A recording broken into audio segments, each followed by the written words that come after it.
La Iglesia Evangélica de la Gracia en Barcelona le ofrece la presente grabación por gentileza de don José Grau y de su esposa doña María Beltrán.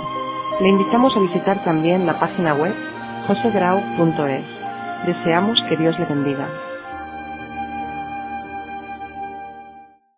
El tema de esta tarde es la doctrina del pacto en las Sagradas Escrituras.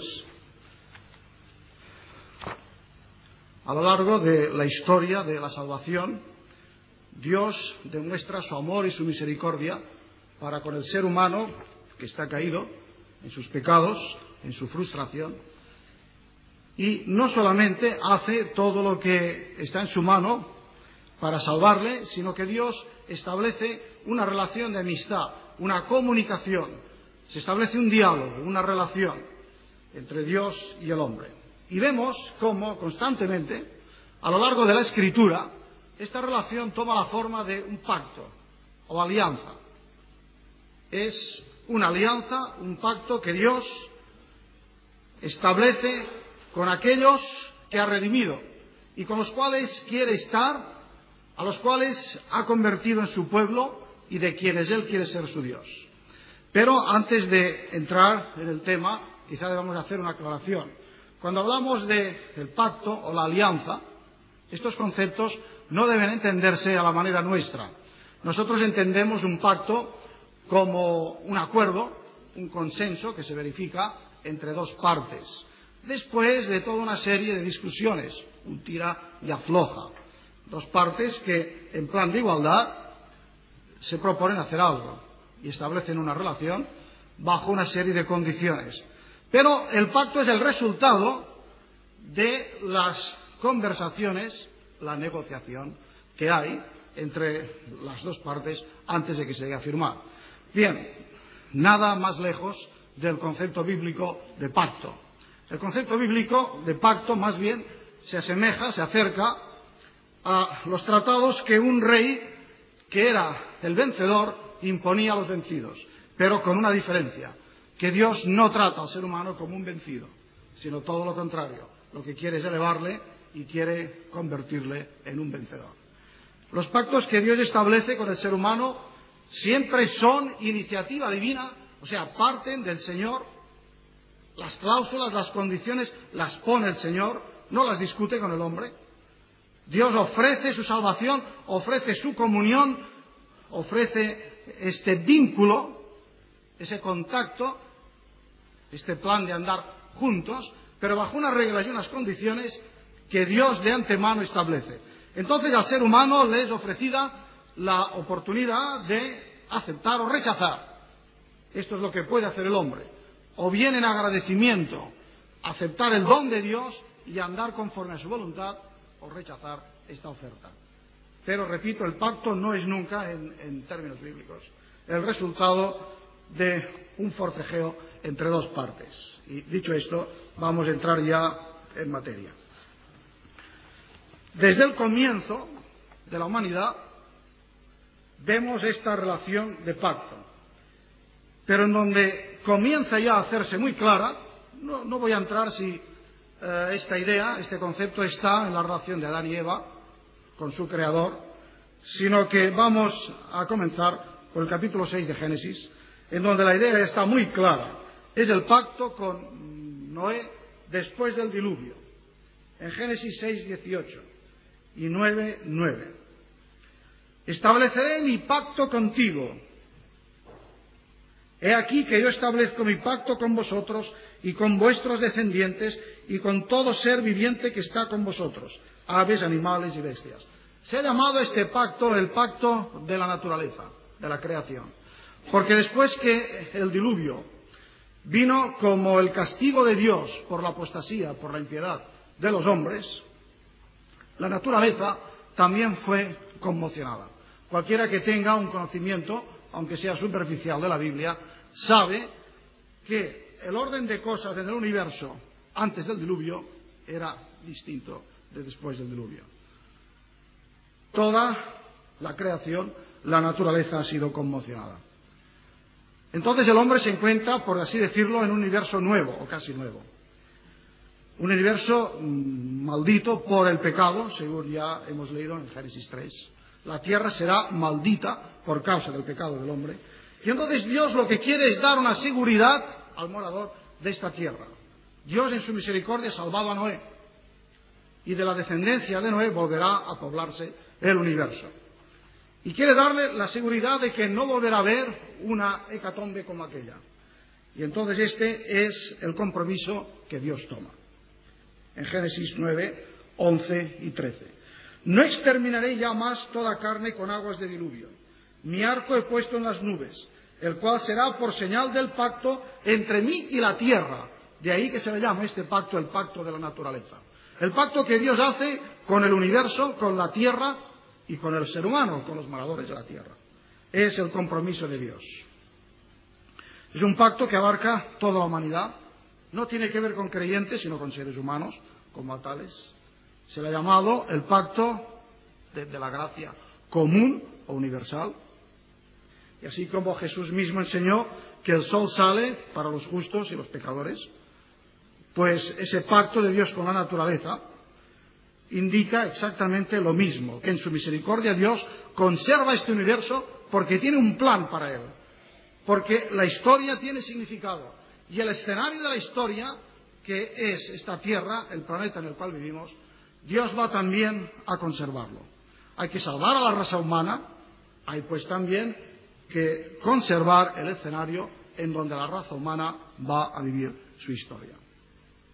Vemos pues que el pacto es el compromiso de Dios con la tierra, con la humanidad, toda ella, para que descanse en la seguridad de que esta tierra no va a ser destruida, sino que Dios va a hacer en ella todo lo que se ha propuesto hacer. La tierra, mientras tanto, gime, según nos explica la carta a los Romanos en el capítulo 8, versículo 19. Por causa de la maldición que vino a la morada del ser humano debido al pecado, dice que ahora la creación gime a una y espera la manifestación gloriosa de los hijos de Dios. Pero mientras espera esta manifestación del último día, el día de la segunda venida de Cristo, en este universo se libra un combate y se narra, se desarrolla una historia, la historia de la salvación de la humanidad. El pacto con Noé, pues, es un pacto realizado con toda la humanidad, y cada vez que aparece el arco iris en los cielos, aunque este arco iris puede tener y tiene una explicación científica, detrás de ella y por encima de ella está el hecho de que es el recordatorio de que Dios nos ama. Porque aunque todavía este pacto no diga nada de salvación, sin embargo, Dios se propone conservar esta tierra para que se realice en ella la historia de la salvación. El arco iris en el cielo, pues, es una visión muy hermosa a los ojos, a cualquiera que tenga un poco de sentido de la belleza, pero sobre todo, en un sentido espiritual, para nosotros es un gran mensaje. El arco iris empieza a hablarnos ya de que la relación de Dios con el hombre es una relación de alianza o pacto que revela este amor que quiere al ser humano para el Creador. Y vemos también aquí que las características que he anunciado antes acerca de la naturaleza de los pactos, para diferenciar de lo que entendemos nosotros en el lenguaje corriente, serán también aquí, porque el pacto con Noé es incondicional. No se trata de un acuerdo de Dios con los seres humanos, acaba de destruirlos, solamente ha salvado a Noé y a su familia, y vemos cómo todas las condiciones del pacto son impuestas por Dios. Es una gracia, es un pacto que es unilateral. Bien, pero corre el tiempo y vamos a pasar a otro ejemplo, el segundo de los grandes pactos. El pacto con Abraham. En Génesis 12, 15, 17, a lo largo de esta serie de capítulos, Dios aparece a menudo a Abraham y le habla de este pacto que va a hacer con él. En el capítulo 17, del cual se han leído 10 versículos, es significativo que la expresión, el pacto o mi pacto, aparece más de 10 veces, 9 veces aparece la expresión mi pacto. Dios habla y dice, yo haré mi pacto contigo. En 3 ocasiones se refiere a este pacto como el pacto eterno. He aquí, mi pacto es contigo, y no se llamará más tu nombre Abraham, sino Abraham. El pacto establecido con Abraham, si leéis el capítulo 15, es ratificado con sacrificios, según la costumbre de aquella época. Pero también en previsión y como un anticipo, una sombra de que la relación de Dios con el ser humano será posible a causa del sacrificio, el sacrificio completo de Jesucristo en la cruz. Si leéis luego en casa el capítulo 15, podréis observar una costumbre quizá exótica, extraña para la mentalidad nuestra. Allí se trae una becerra de 3 años, una cabra de 3 años, un carnero de 3 años, una tórtola, un palomino, y se parte estos animales por la mitad y se colocan uno enfrente del otro. Se sabe hoy día, por los datos de la arqueología y la historia, que cuando había un acuerdo, cuando se establecía un arreglo entre 2 personajes importantes, se solía hacer esta partición de animales y luego los dos comerciantes o los estadistas o quien fuera que concertaran el pacto solían atravesar por en medio de los animales que estaban cortados por la mitad y el pasar en medio de ellos y pisando la sangre que derramaban, dicen que entonces esto era como hoy día el equivalente de firmar un documento. O sea, se firmaba el acuerdo, se firmaba el pacto. Bien, aquí un detalle que llama nuestra atención es que cuando se hace esto, luego, no pasan los dos, o sea, Abraham y el Señor, sino que según dice el versículo 17, Génesis 15, 17, sucedió que puesto el sol y ya oscurecido, se veía un horno humeando y una antorcha de fuego que pasaba por entre los animales divididos. En aquel día hizo Jehová un pacto con Abraham. Es el sentido unilateral. Quiere enfatizar la gracia soberana de Dios, de que el pacto aquel descansa sobre la fidelidad de Dios. No depende de Abraham, depende del hombre, del Señor, que en su misericordia lo va a hacer todo para bendecir a Abraham y a su descendencia, y en él a toda la humanidad. Como todos los sacrificios del Antiguo Testamento, repito, son un tipo de sacrificio del Calvario. Ahora, el principal objetivo de este pacto, el pacto con Abraham, es garantizar que en Abraham sean benditas todas las familias de la tierra. Génesis 12, versículo 2 y siguientes. Es un pacto perpetuo, irrevocable, por el cual Dios dice que en Abraham serán benditas todas las familias de la tierra, porque de Abraham vendrá el Mesías, de Abraham surgirá el pueblo escogido, y de su descendencia vendrá la palabra escrita, la Biblia, que será el regalo, el don de la descendencia de Abraham a toda la humanidad, y también la palabra encarnada, el Señor Jesucristo, el sacrificio para salvación del mundo. Por esto en Abraham, en la descendencia de Abraham, serán benditas todas las generaciones. Y por esto se enfatiza que es un pacto eterno. Aparte de las cuestiones de administración, que son temporales, todo lo que está subordinado a la época histórica, pero el objetivo supremo, aquello a lo cual se dirige este pacto, es afirmar la fidelidad de Dios.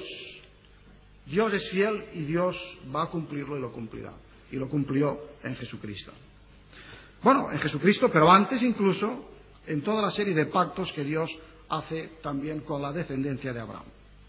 El tercero de los grandes pactos que aparecen en el Antiguo Testamento es el pacto con Israel o con Moisés, el pacto del Sinaí.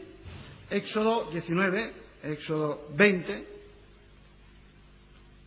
En Éxodo 19:5 leemos: Ahora pues, si dais oído a mi voz y guardáis mi pacto, vosotros me seréis un reino de sacerdotes y gente santa. Situémonos en el contexto histórico. El pueblo de Israel ha sido sacado de Egipto. Dios vio la esclavitud en que se encontraban, la miseria espiritual, física y moral, y los sacó de su esclavitud y los está guiando para introducirlos a Canaán, la tierra que el Señor mismo va a darles. El Señor pues ha salvado a unas gentes a las cuales quiere convertir en su pueblo, y estas gentes son los descendientes de Abraham. Con ellos pues establece el pacto. El pacto con Israel en el Sinaí es una ampliación del concertado con Abraham. Esto está muy claro en una gran infinidad de textos. Éxodo 2:24, Deuteronomio 4:37, Salmo 105:8, etc. Os voy a leer solamente un versículo. En Deuteronomio 4:37. El pacto con Moisés se establece por cuanto Dios amó a tus padres y escogió a su descendencia. Y aquí quizá debemos hacer una salvedad y una aclaración, porque a veces hay malentendidos. A veces se ha llegado a decir que el pacto con Moisés era un pacto de obras, para contrarrestarlo con el pacto nuevo de la gracia. Pero esto es no leer bien el texto bíblico.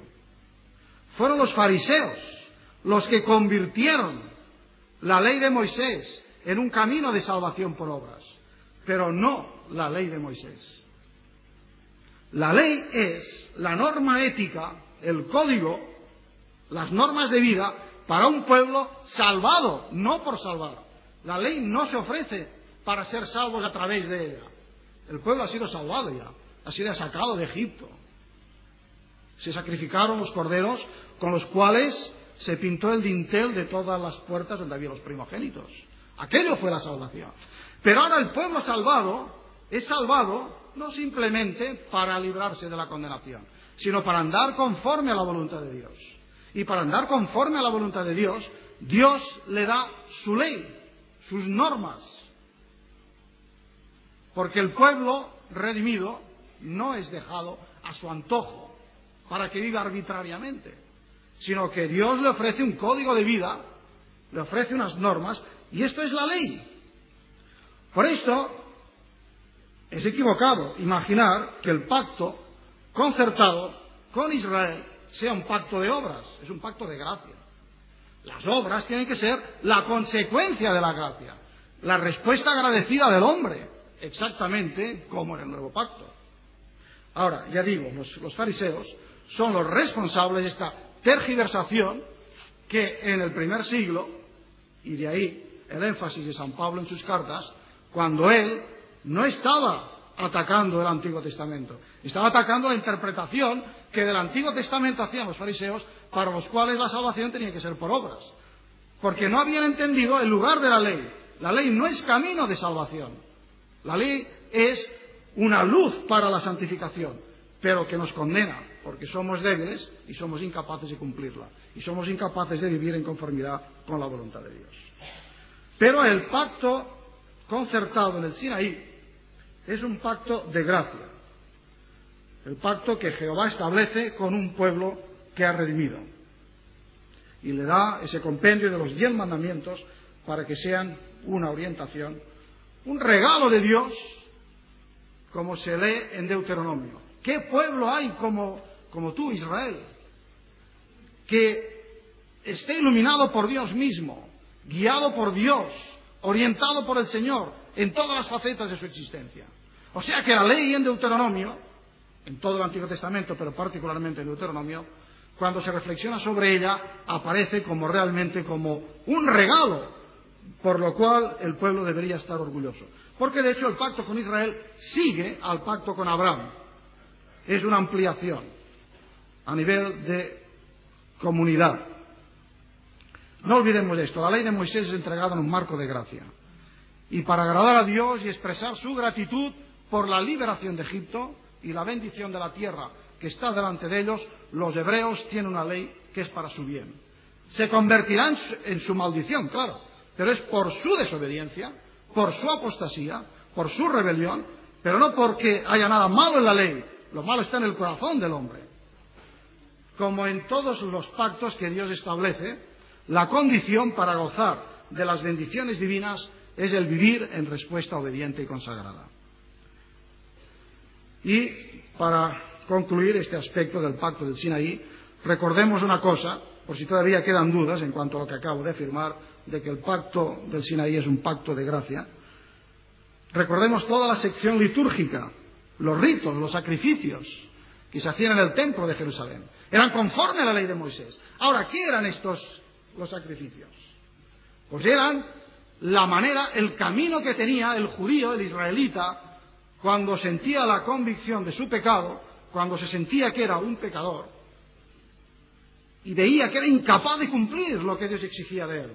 Y entonces, humillado, iba allí, se sacrificaba aquel animal estipulado por la ley, el sacerdote hacía de intermediario y le daba la seguridad de que sus pecados eran quitados o traspasados. Todo ello un tipo, un símbolo, un emblema, un anticipo de la obra salvadora de Cristo en la cruz del Calvario, como la carta a los Hebreos explica. Vemos pues que la misma ley de Moisés había esta provisión por el pecado del pueblo. Esto sería inimaginable si fuera un pacto simplemente de obras y no de gracia.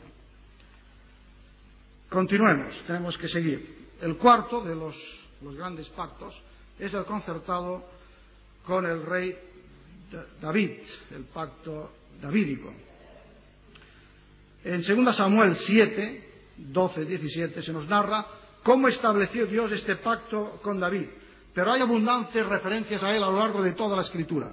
Salmo 89, por ejemplo, versículos 3 y 4. Hice un pacto con mi escogido. Juré a David mi siervo diciendo, para siempre confirmaré tu descendencia y edificaré tu trono por todas las generaciones. Primero, Dios hace un pacto con la naturaleza, el escenario.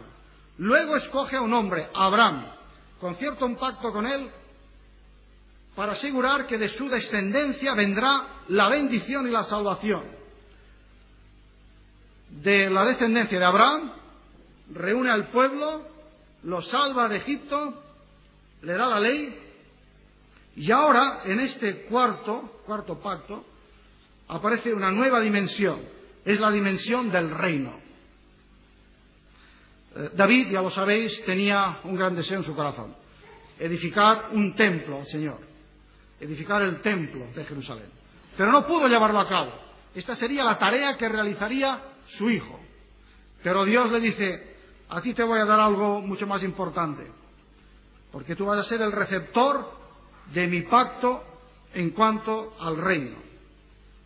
Efectivamente, Dios le promete a David que de su trono, de su descendencia, nacerá el Mesías, el Rey de Reyes, el Señor de Señores, aquel que, según el libro de Daniel, establecerá un reino que acabará con todos los reinos de este mundo y finalmente será un reino eterno. O sea, aquí se amplía ya la visión de los propósitos de Dios. El Dios del pacto ya establece una alianza en términos ahora de una fe, un pueblo, un reino y un rey. Dice el Salmo 132, no olvidaré mi pacto, ni mudaré lo que ha salido de mis labios. Una vez por todas he jurado por mi santidad y no mentiré a David. Es interesante el juramento que Dios hace aquí. Dios no puede jurar por nadie más alto que Él. Entonces jura por su santidad. Una vez por todas he jurado por mi santidad y no mentiré a David. Luego hay un dato muy interesante, es la insistencia en la eternidad. Tu trono como los días de los cielos. Salmo 89, 29. O 2 Samuel 23, 5. Él ha hecho conmigo pacto perpetuo. Y será afirmada tu casa y tu reino para siempre delante de tu rostro, y tu trono será estable eternalmente. Es evidente la naturaleza mesiánica de este pacto, porque va unido a la figura del rey. El reino vendrá con el rey. Y cuando Jesús, según nos narran los evangelios, aparece en la historia de la humanidad, leemos en Marcos, apareció Jesús predicando el evangelio del reino, porque empezaba a cumplirse todo esto que estaba dicho acerca del reino de David. Jesús, descendiente de la línea de David. La simiente de la mujer daría luz a uno que sería el Mesías, que vendría por el linaje de Abraham y por la descendencia de David. Este es el pacto que Dios establece. Podemos ahora darnos cuenta, después de llegar a este punto, de un dato muy interesante, significativo, unificador, que es algo así como la clave de la interpretación del Antiguo Testamento y aun de toda la Escritura. Y es que cada uno de los pactos viene a ser como una etapa de un gran pacto con mayúscula, que es el pacto de gracia. Porque vemos siempre el propósito salvífico, misericordioso. Y por esto se ha dicho con razón que en realidad hay un solo pacto, es el pacto de gracia, la gracia de Dios, pero que va desarrollándose y manifestándose, va tomando expresión a través de esta serie de pactos con Abraham, con Moisés, con David, etc., que dan un cauce, dan expresión y revelan los propósitos salvadores de Dios. Y llegamos ya al nuevo pacto, que fue anunciado por los profetas del Antiguo Testamento. No se inaugura en el Nuevo, sino que fue en el Nuevo Testamento. Quiero decir que en el Antiguo Testamento ya había sido anunciado. Ya hay un profeta, un gran siervo de Dios, que es aquel a quien el Señor escoge para dar la revelación de lo que será el pacto definitivo, aquel que los englobará a todos, los sobrepasará y los culminará realizándolos en perfección. El profeta Jeremías, y en el capítulo 31 de su libro, versículos 31 al 33. He aquí que vienen días, dice Jehová, vienen días en los cuales haré nuevo pacto con la casa de Israel y con la casa de Judá. ¿Y en qué consistirá este nuevo pacto? Bueno, así como el pacto en el Sinaí significaba que la ley de Dios, que expresa la voluntad de Dios y la santidad del Señor, estaba delante del pueblo, ahora en este nuevo pacto daré mi ley en su mente y la escribiré en su corazón. Esta es la diferencia. Y esta es la ventaja del nuevo pacto sobre todos los demás. No porque sea opuesto, todo lo contrario, los recoge, los resume y los cumple y realiza. En el nuevo pacto, cuando venga el Mesías, entonces la ley, la voluntad de Dios, ya no será más escrita en tablas de piedra, sino que entonces será escrita en el corazón de los creyentes, por la obra del Espíritu Santo que acompañará al Mesías. Los profetas denunciaron repetidamente la infidelidad, la apostasía de Israel. Y el profeta, Jeremías, dice a menudo, invalidaron mi pacto, Jeremías 31-32, invalidaron mi pacto, quebrantaron mi pacto, no cumplieron mi pacto. Pero yo voy ahora a establecer un pacto mucho más completo, en el cual la ley ya no estará más escrita delante, sino que estará escrita dentro del corazón del creyente. En Jeremías, en Isaías, en Ezequiel, en todos los profetas, se nos explica el fracaso de Israel y se nos da la perspectiva del nuevo pacto que los profetas saludan de lejos y que los apóstoles del Nuevo Testamento dicen que ha empezado a cumplirse con Cristo. Gálatas 4:4, Hebreos 9:26. Por esta razón, el pacto nuevo es el pacto eterno, que los resume a todos y les da su cumplimiento definitivo. Una idea que aquí también aparece muy clara es que la revelación es progresiva y los pactos son progresivos. Van de menos a más y van ensanchándose. Es algo así como cuando sale el sol, va surgiendo del horizonte hasta que se coloca e ilumina completamente. Pero en el centro de todos los pactos, de todas las alianzas, está la gracia redentora de Dios, que siempre anuncia su propósito, su finalidad, que es: yo seré a ellos por Dios, ellos me serán por pueblo. Esta es la promesa. La promesa que Dios establece, que Dios quiere, el fin que Él persigue. El nuevo pacto elevará esta relación de ser Dios, el Dios nuestro, y nosotros el pueblo suyo, a su nivel más alto en Jesucristo, porque Jesucristo va a hacerlo posible.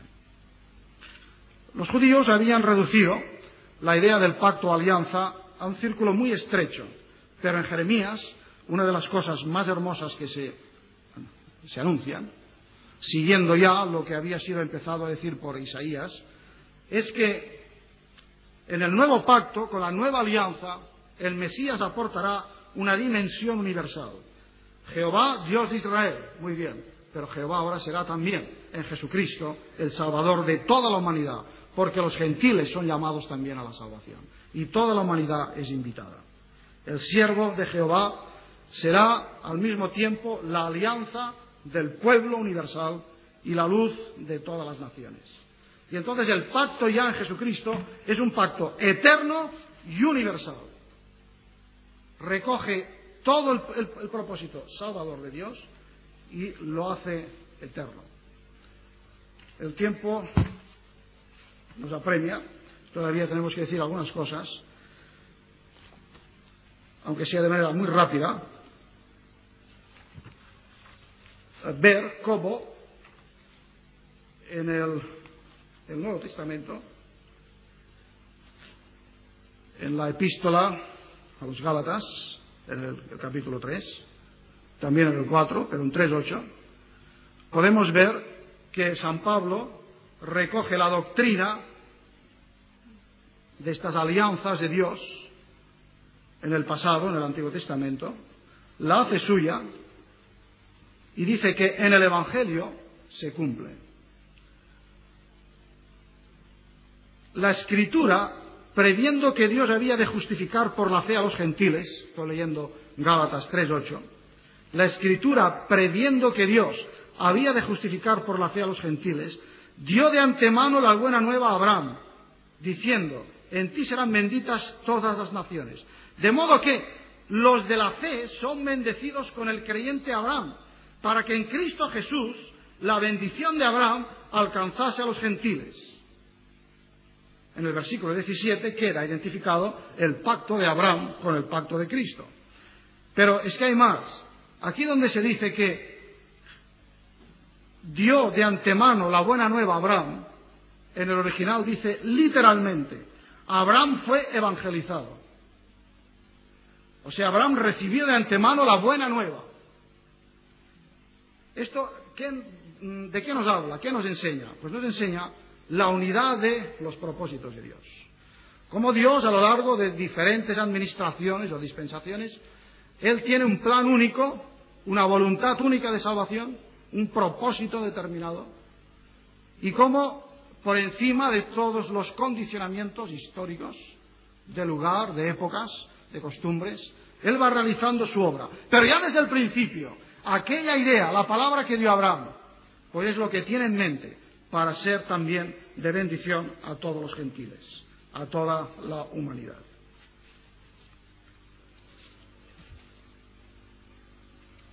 Eso concluye de manera triunfante en Apocalipsis 21, aunque en los próximos días voy a referirme con más detalle a este capítulo. Pero ahora simplemente quiero leerlo para que os deis cuenta de esta unidad de propósitos, esta unidad de la revelación de Dios, porque si en el principio la promesa fue quiero que vosotros seáis mi pueblo y yo ser vuestro Dios y estar en medio de vosotros, ahora dice que en la Jerusalén nueva se oía una gran voz del cielo que decía, he aquí el tabernáculo de Dios con los hombres, Él morará con ellos, ellos serán su pueblo y Dios mismo estará con ellos como su Dios.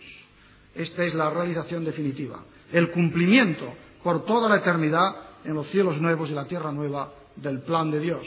Un plan que cubre todas las edades y que da sentido a la historia, porque la historia no tiene otro significado que el que le dan estos textos de la palabra de Dios.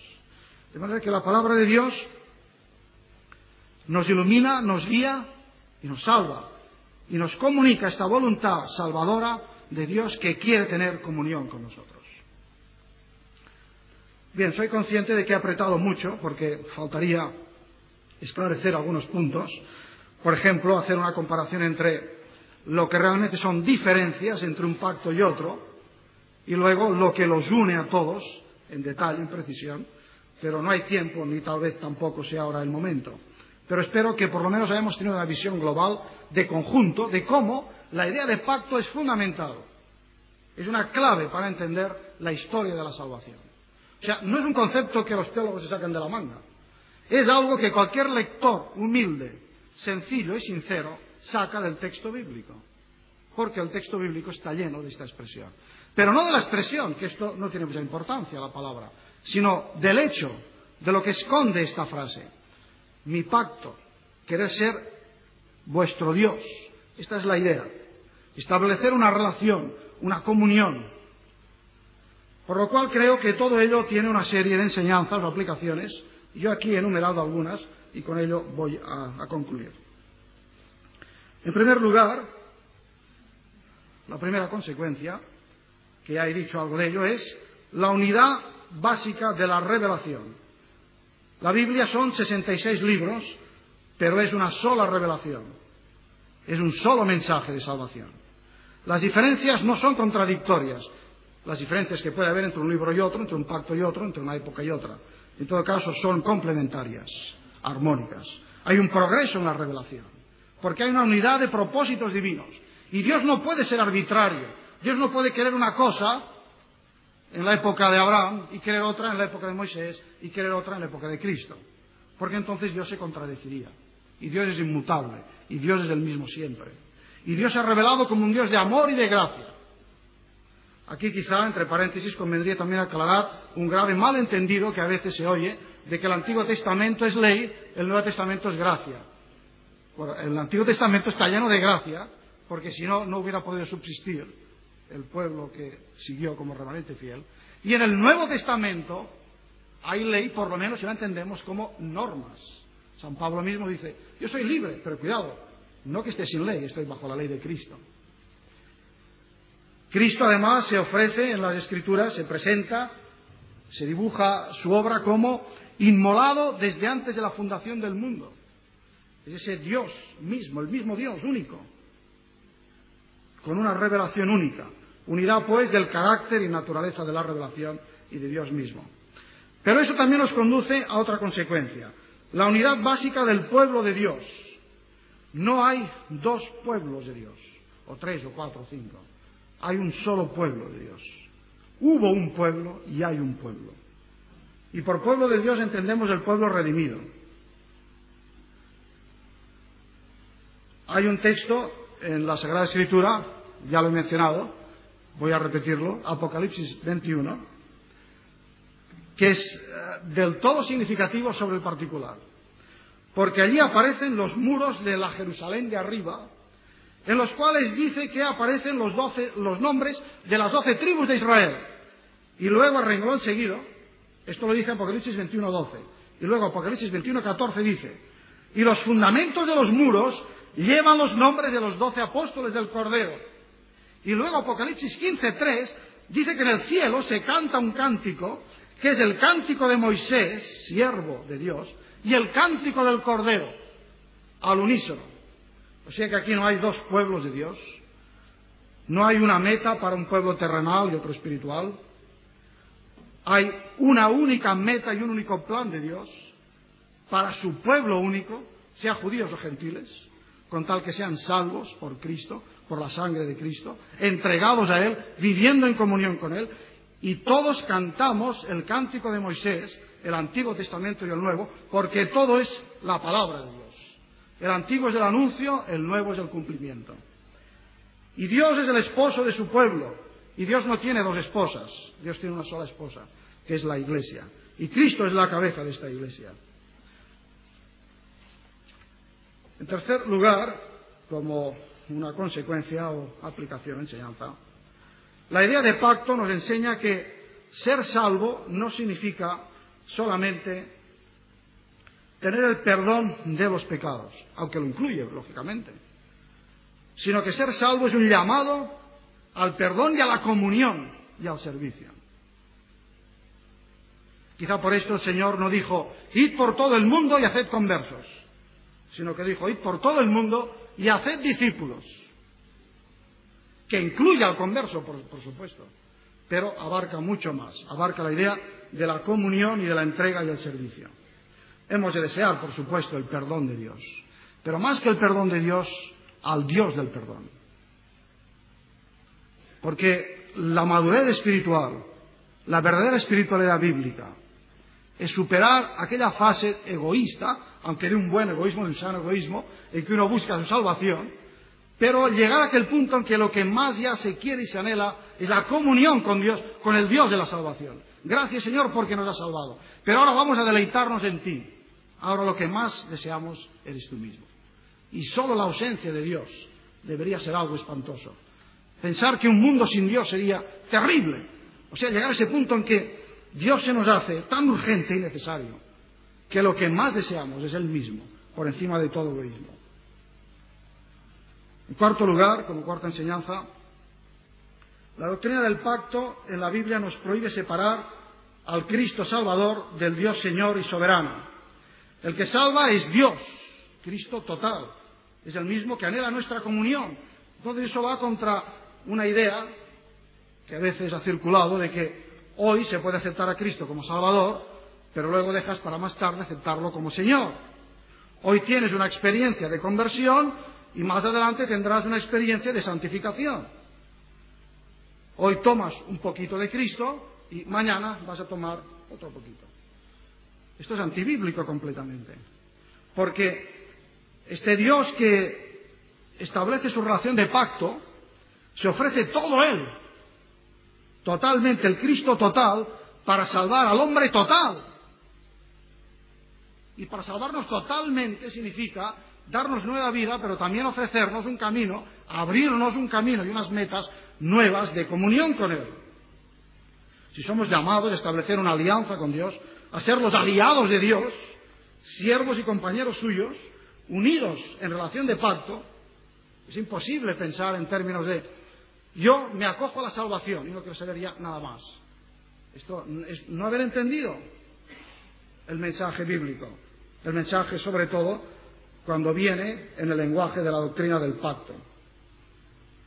Como una consecuencia de esto, en quinto lugar, fuera dicotomías gnósticas. Me explicaré. Dios, el Dios del pacto, el Dios que entrega a su Hijo para salvarnos el alma, es el mismo Dios que se preocupa por la naturaleza. Y lo hemos visto en el pacto del diluvio. Y es el mismo Dios que nos dice que nuestros cuerpos son templo del Espíritu Santo. De manera que esto de lo material y lo espiritual, así en pugna, esto es una idea griega, esto no está en la Biblia. Lo que pasa es que nosotros leemos la Biblia con anteojos. Y entonces leemos a veces no lo que dice la Biblia, sino lo que nosotros estamos haciendo que diga la Biblia. Dios se preocupa de toda la existencia, lo material, lo espiritual, el cuerpo, el alma, el hoy, el más allá. Se ocupa de todo eso. Por supuesto que hay una serie de prioridades, hay una escala de valores, por supuesto, esto es indudable. Pero nada es despreciable en su lugar, porque todo lo ha creado Dios. Siempre cuando estudio ese tema me acuerdo de la frase de Lutero, que llevados de muy buena fe, pero equivocadamente, en un falso pietismo, algunos de sus discípulos dijeron que no había ni que cantar, porque eso era poco espiritual. No había que pintar, no había que cantar, no había que...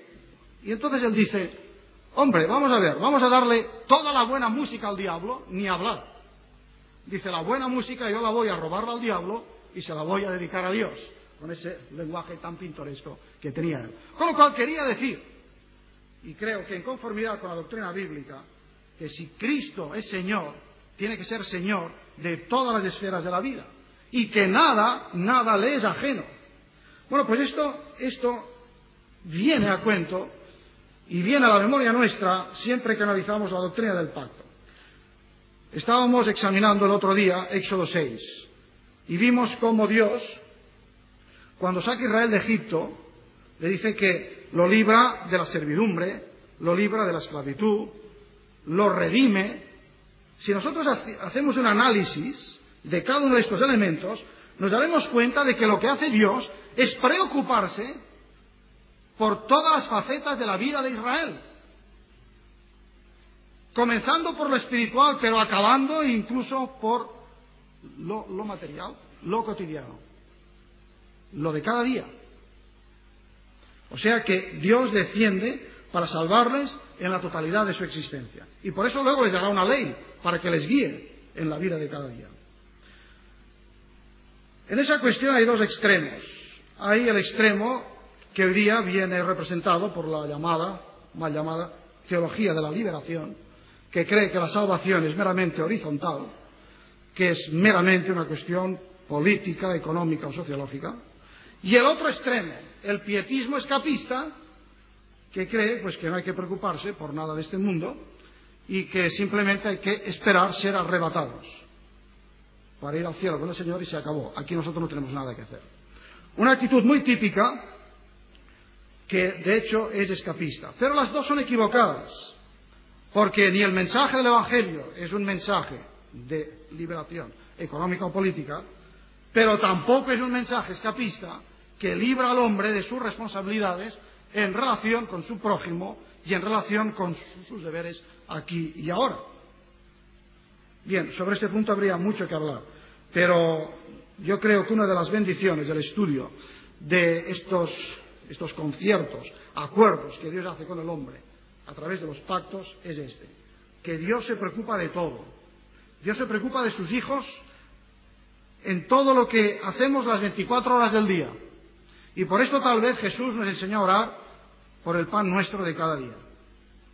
Que quizá algún súper espiritual se le antojará muy carnal, pero a Jesús no. Jesús creyó que hay que orar y pedir por el pan de cada día. Bien, en sexto lugar, la doctrina del pacto creo que nos da un equilibrio que también se necesita mucho entre lo individual y lo colectivo, porque por medio del pacto se llama a individuos, a Abraham, a David, a seres concretos, pero con vistas a ser de bendición a muchos, al pueblo de Israel, al pueblo nuevo, la Iglesia. El pacto del Sinaí es establecido con toda una comunidad, David un rey con vistas a un reino, es decir, la dimensión personal y la colectiva se armonizan, individuo y comunidad. La fe personal en Cristo, la fe personal en Dios, desemboca en la comunidad, iglesia, reino. De modo que la fe es más que un asunto particular, una cuestión privada, como algunos creen. En términos bíblicos, la fe nunca es esto. En términos bíblicos, la fe es personal y luego comunitaria, pero nunca individualista. Aún más, la Biblia enseña que no puede vivirse la fe en solitario, por difícil que sea a veces la convivencia, la comunión, seguramente por culpa nuestra, a causa del pecado que arrastramos, pero la fe bíblica no puede vivirse en solitario. Esta creo que es otra de las grandes enseñanzas de la doctrina del pacto. Y bueno, para concluir, pacto supone conocimiento, una relación progresiva de los dos que pactan, y crecer en la gracia y el conocimiento de Cristo es ahondar en esta relación de alianza, esta relación de acuerdo entre Dios y el hombre. Por esto, cuando se invita a las almas a hacer una decisión por Cristo, a entrar en comunión con Dios que nos ha amado, que nos ha salvado y que nos está llamando a la vida, pues creo que sería bueno recordar que en otras épocas llamar una decisión por Cristo era invitar a las almas a hacer un pacto con Dios, o mejor dicho, a acogerse al pacto que Dios ya ha abierto y ha establecido con todos cuantos quieran acogerse a Él y ser salvos. Esta concepción de la salvación como un pacto, yo creo que tiene la gran ventaja sobre la simple decisión de eludir la dimensión excesivamente individualista, recordar que la fe no es sólo acogerse al perdón de pecados, sino que es invitación a una nueva vida, a un camino nuevo, a una nueva aventura, a un servicio, a una comunión. Es decir, establece un pacto y establecer una relación con Dios nuestro Salvador, y una relación con nuestros hermanos, todos aquellos que ya se han acogido a Cristo, que ya son de Él. Porque la Iglesia, el reino, son conceptos comunitarios. Y creo que este aspecto comunitario también nos hace mucha falta volver a resucitarlo, volver a revivirlo, porque forma parte del testimonio de la Iglesia como Iglesia, en este mundo dividido, en este mundo en el cual hay tanta gente que va en solitario y que tiene necesidad de luces que le hablen de comunidades en las cuales brilla el perdón de Dios, brilla la comprensión, comunidades abiertas, en las cuales Dios les está esperando para hacer también su pacto con ellos e incluirlos en el pacto de gracia, de comunión y de salvación. Que Dios nos ayude como Iglesia pues a vivir, no ya a entender, sino a vivir todas las dimensiones en lo personal, en lo comunitario, que brinda esta doctrina del pacto. Que así sea.